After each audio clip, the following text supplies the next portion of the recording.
Ситуативный казахский атты кітап туралы естігендеріңіз бар ма? Бұл әдеби кітап емес, өмірлік тәжірибеден алынған оқу әдістемелік құралы. Қазақ тілін үйренгісі келетін орыс тілді оқырман қауымына арналған. Мен кейбір қиналған кезде французша жақсы сөйлейді екенмін.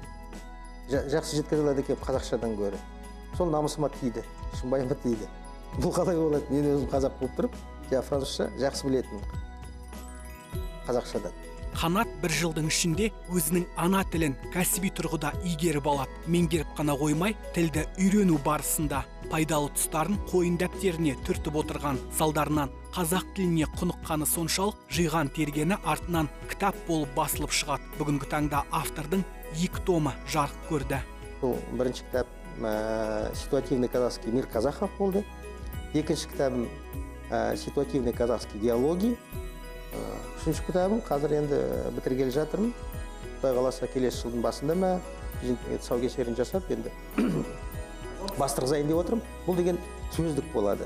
Сөздік. Ситуативный казахский словарь дейді.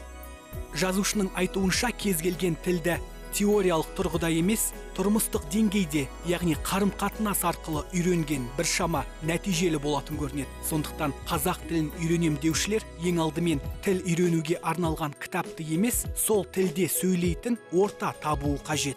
Кішкентай балаларды алыңыз. Бір жаққа көшіп бардық дейік өзіңізді, Францияға. Кішкентай балаңызды садикке бересіз, балабақшаға. Бір жұманың ішінде бірдеме сөздерді қайталап айта бастайды.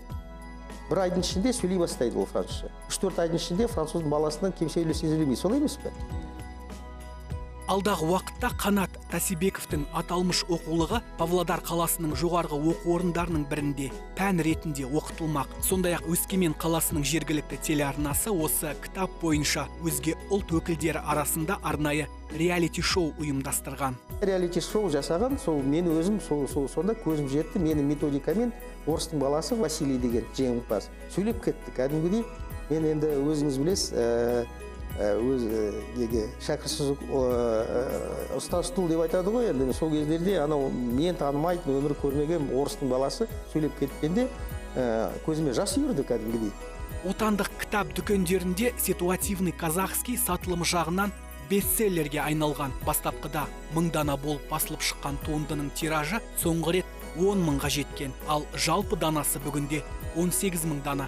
Қанат 2 баланың әкесі, ұлы мен қызын қанаттандыру үстінде.